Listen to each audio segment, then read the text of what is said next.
Alhamdulillahi Rabbil Alamin.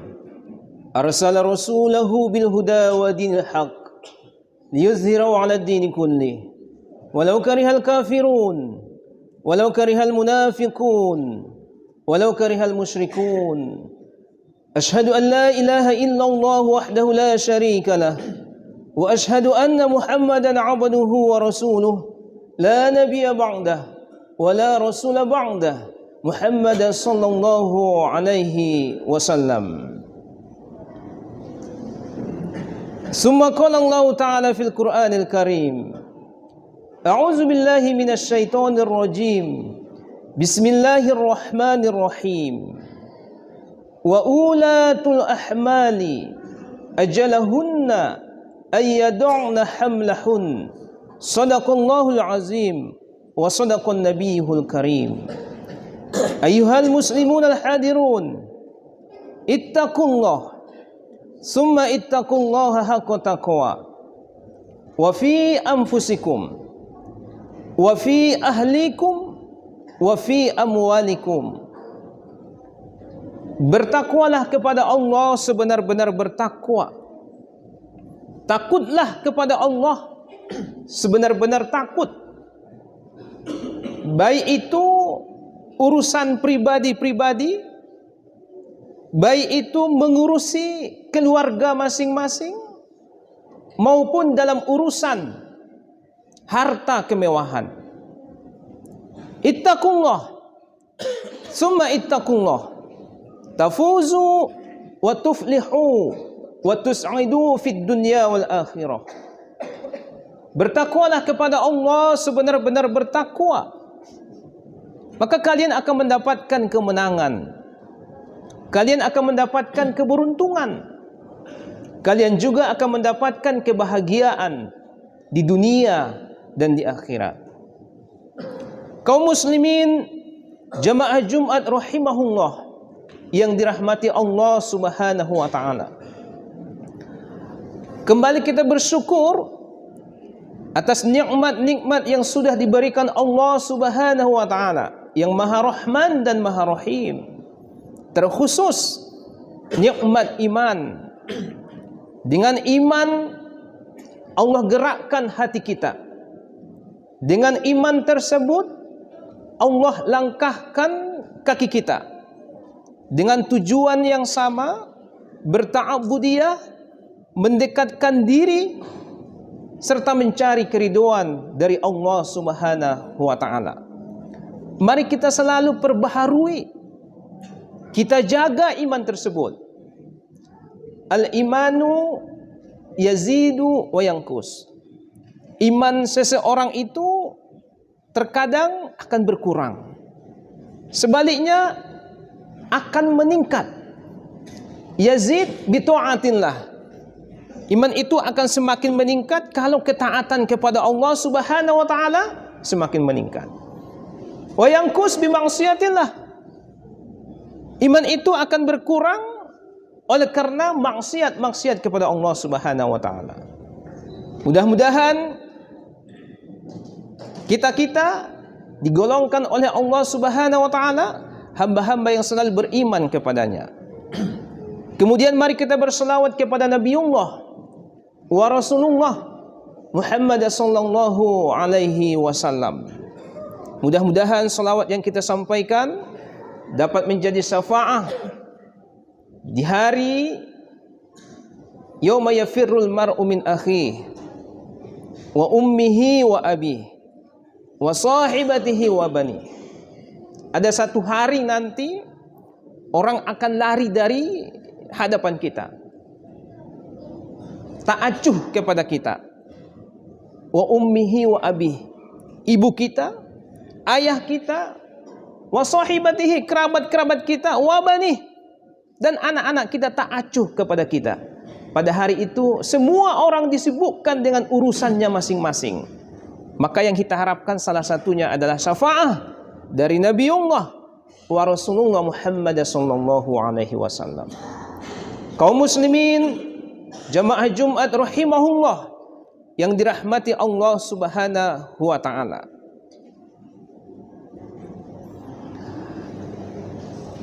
bagaimana sesungguhnya hukum mengawini wanita hamil oleh karena perbuatan zina. Hampir barangkali tiap minggu, bahkan tiap hari kita disuguhi dengan berita, informasi, ada-ada saja bayi yang dilahirkan tanpa pertanggungjawaban orang tuanya. Tidak jarang kita menemukan, mendengar bayi yang baru saja dilahirkan diletakkan begitu saja di depan rumah warga, di teras masjid, bahkan di tempat pembuangan sampah. Jangan-jangan ini adalah perbuatan zina, salah satu dosa besar yang dikutuk oleh Allah Subhanahu wa ta'ala. Lalu bagaimana Islam memandang kalau misalkan ada perempuan hamil terlebih dahulu baru kemudian dinikahkan? Oleh karena ini adalah masalah khilafiyah, maka paling tidak ada dua pendapat. Pendapat pertama dari kalangan Imam Malik menyampaikan tidaklah dibolehkan atau haram menikahi atau menikahkan wanita yang sedang hamil sampai perempuan tersebut melahirkan bayi yang ada dalam kandungannya. Hadis Rasulullah sallallahu alaihi wasallam menyebutkan, la tuwattu hamlan hatta tad'a. Janganlah sekali-kali kalian menikahi atau menikahkan wanita hamil hatta tad'a, sampailah dia melahirkan bayi yang ada dalam kandungannya. Hadis ini menjelaskan kepada kita bahwa larangan tersebut sifatnya umum, tidak dibolehkan. Sekalipun, maaf, misalkan dengan pria yang menghamilinya, haram. Dengan redaksi la tuwattu, perintah, jangan. Alasan yang kedua, ayat Al-Quran surat At-Talaq, wa ulatul ahmali ajalahunna ayyad'na hamlahun. Perempuan-perempuan yang sedang hamil itu ajalahunna, masa menunggunya, iddahnya, sampailah mereka melahirkan bayi yang ada dalam kandungannya. Penjelasan ini bahwa pada prinsipnya jika ada perempuan hamil, maka sesungguhnya perempuan itu memiliki suami. Kalau perempuan yang kondisi hamil tiba-tiba ditinggal mati oleh suaminya atau diceraikan oleh suaminya, maka tentu tidak boleh begitu saja perempuan yang sedang hamil menikah dengan pria yang lain. Ada masa menunggunya. Kapan dia boleh menikah? Ayyad'na hamlahun, sampailah perempuan tersebut melahirkan bayi yang ada dalam kandungannya. Pendapat ini tegas menyatakan keharaman, ketidakbolehan menikahi wanita yang sudah hamil terlebih dahulu kemudian dinikahkan dengan pria yang lain atau pria yang menghamilinya. Pendapat yang kedua dari kalangan Imam Syafi'i, Imam Syafi'i berpendapat berdasarkan surat An-Nur ayat yang ketiga. Az-zani la yankihu illa zaniyatan aw musyrikah. Waz-zaniyatu la yankihuha illa zanin aw musyrik. Wa hurrima dzalika 'alal mu'minin. Laki-laki penzina dia tidak boleh dinikahkan kecuali dengan perempuan penzina. Sebaliknya, perempuan penzina itu juga tidaklah boleh dia dinikahkan kecuali dengan laki-laki penzina. Apa makna yang bisa kita ambil dari surat An-Nur? Seperti yang disampaikan oleh Imam Syafi'i, boleh menikahi wanita hamil, tapi hanya sebatas maaf dengan pria yang menghamilinya. Maka di luar itu tidak boleh, haram. Berdasarkan surah An-Nur ayat yang ketiga. Wa hurrima dzalika 'alal mu'minin. Kalau ada orang yang melampaui batas dari ketentuan-ketentuan yang sudah ditetapkan Allah Subhanahu wa taala dalam surah An-Nur ayat 3, maka perbuatan itu adalah perbuatan yang diharamkan bagi mereka yang beriman. Kaum muslimin jamaah Jumat rahimahullah yang dirahmati Allah Subhanahu wa taala.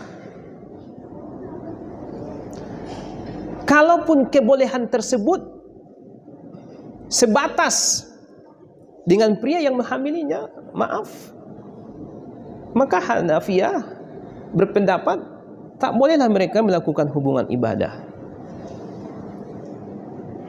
La yahillul halalu bil haram walal haramu bil halal. Tidak boleh mencampur adukkan perbuatan yang halal dengan perbuatan yang haram. Majma'al halal wal haram illa ghulibal haramul halal. Kalau ada dua perbuatan yang tercampur di dalamnya perbuatan halal dan perbuatan haram, maka perbuatan halal ini dikalahkan oleh karena perbuatan haram. Contoh misalkan ada gulai ayam halal, dari proses penyembelihan, dari proses memasaknya juga halal. Tapi ada seseorang yang memasukkan ke dalamnya satu tetes saja darah babi misalkan, kemudian diaduk, maka jelas gulai yang tadi yang awalnya halal akan menjadi haram karena tercampur dengan zat yang mengharamkan. Begitu juga dengan perbuatan zina. Perbuatan zina itu haram, tapi setelah mereka menikah halal. Maka apakah boleh mencampur adukkan perbuatan yang haram dengan perbuatan yang halal? Ini yang disampaikan oleh Hanafiyah. Maka janganlah sekali-kali mereka melakukan hubungan ibadah. Kaum muslimin jamaah Jumat rahimahullah yang dirahmati Allah Subhanahu wa taala, tentu tidak berhenti di situ saja. Lalu bagaimana kaitannya terkait dengan anak yang dilahirkan? Nah, ini perlu dipahami dan diketahui bagi mereka yang berakidah Islam. Pertama, akan berhubung dengan nasab. Lalu kepada siapa dia dinasabkan? Rasulullah sallallahu alaihi wasallam dalam hadis disebutkan, al-waladu li ummihi wa ma kanu, al-waladu lil firash. Anak yang terlahir dari bukan proses perkawinan yang sah, li ummihi, maka nasabkanlah dia kepada ibunya, wa ma kanu, dan saudara-saudara ibunya. Maka tak pantas dan tak layak dia dinasabkan kepada ayahnya. Maka jika ada anak lahir Berdasarkan hadis ini tak bolehlah disebutkan bin ayahnya, tapi sebutkanlah dia binti, karena dia dinasabkan kepada ibunya. Yang kedua, akan terputus hubungan saling mewarisi dengan ayahnya. Ya, kalaupun misalkan secara ilmu pengetahuan teknologi sama DNA-nya, darahnya misalkan sama persis, tapi kita bicara syar'i, prosesnya tanpa didahului dengan perkawinan yang sah, tapi oleh karena perbuatan zina, maka terputuslah hubungan saling mewarisi. Tak ada pertalian nasab. Pertalian nasab itu sejak proses pembuahan tersebut sudah didahului dengan perkawinan yang sah. Zina tanpa didahului dengan proses pernikahan yang sah, terpenuhi syarat dan rukunnya. Tak ada ijab kabul orang melakukan perbuatan zina, maka tak pantas dia mewarisi kepada ayahnya. Yang ketiga, kalau anak tersebut lahir berjenis kelamin perempuan, tumbuh besar dewasa, soleha, kemudian dipertemukan Allah Subhanahu wa taala dengan jodoh pria yang soleh, maka lagi-lagi ayahnya tidak boleh dijadikan sebagai wali nikah. Sama misalkan ada perempuan Nasrani balik berkeyakinan Islam dan hendak menikah, maka tak bisalah ayah kandungnya sebagai wali nikahnya oleh karena faktor agama tersebut. Maka siapa yang menjadi wali nikahnya? Hadis Rasulullah sallallahu alaihi wasallam, al-hakam waliyun man la waliyulaha, as-sultan waliyun man la waliyulaha. Pemerintah yang akan menjadi wali nikah bagi perempuan-perempuan yang tidak memiliki wali nikah. Kaum muslimin jamaah Jumat rahimahullah yang diberkahi Allah Subhanahu wa taala, mudah-mudahan kita bisa melindungi anak-anak kita, generasi muda kita, pemuda-pemudi kita dari salah satu perbuatan dosa besar yang dikutuk oleh Allah Subhanahu wa taala, zina. Fa'tabiru ya ulil absar la'allakum turhamun.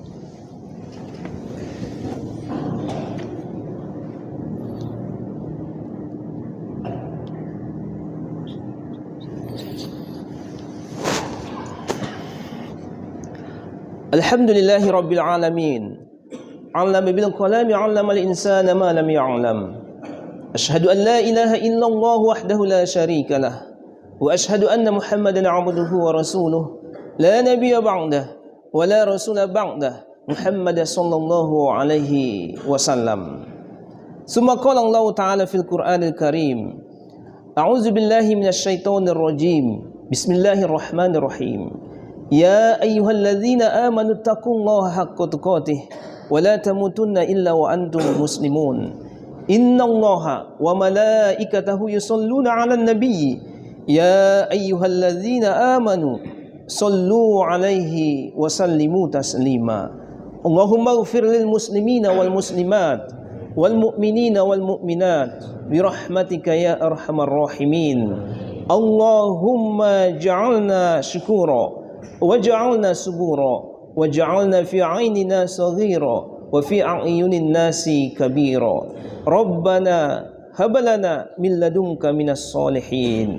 Ibadallah, innallaha ya'murukum bil 'adli wal ihsan wa ita'i dzil qurba wa yanha 'anil fahsya'i wal munkari wal baghi ya'izukum la'allakum tadhakkarun. Wa la dzikrullahi akbar. Aqimis shalah.